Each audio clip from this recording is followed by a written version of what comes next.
Redmi 8A पर call waiting enable कैसे करें। नमस्कार दोस्तों, स्वागत है आप सभी का तिकराज यूट्यूब चैनल पर। तो दोस्तों, आज के इस वीडियो पर मैं आपको बताऊंगा कि कैसे आप जो है अपने Xiaomi की डिवाइस पे कॉल वेटिंग इनेबल कैसे कर सकते हैं।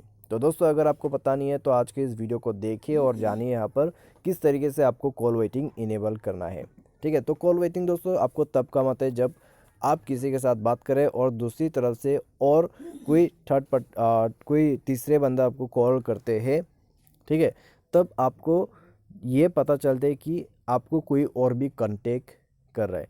तो इससे क्या होता है कि दोस्तों, अगर कोई इमरजेंसी कॉल भी रहा तो वो भी मिस नहीं होते। ठीक है, अगर कॉल वेटिंग इनेबल नहीं करते तो अगर आप किसी के साथ बात करें और कोई इमरजेंसी पे आपको फ़ोन करे तो आपको कोई पता ही नहीं चलेगा कि आपको दूसरे नंबर से कॉल भी आ रहा है। ठीक है, तो इसी के लिए ये इंपॉर्टेंट है। तो कैसे इनेबल करना है, चलिए देखते हैं और वीडियो को शुरू करते हैं।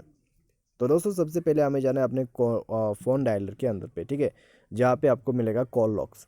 तो आपको थ्री डॉट्स पर क्लिक करना है, यानी कि थ्री लाइंस पे, मेन्यू थ्री लाइंस पे, और उसके बाद सेटिंग पर जाने के बाद दोस्तों आपको यहाँ पर मिलेगा कॉल वेटिंग। तो जाइए, थोड़ा सा वेट कीजिए और दोस्तों यहाँ पे जो ये बटन है इसके मदद से आप इनेबल डिसेबल कर सकते हैं अपने कॉल वेटिंग को। ठीक है, तो अगर दोस्तों आपको कॉल वेटिंग इनेबल करके यूज़ करना है तो बस जाइए, सेटिंग को फॉलो कीजिए और इनेबल कर लीजिए। तो इस तरीके से दोस्तों कॉल वेटिंग इनेबल किया जाते हैं। तो आज के इस वीडियो पर दोस्तों बस इतना ही। Thanks for watching.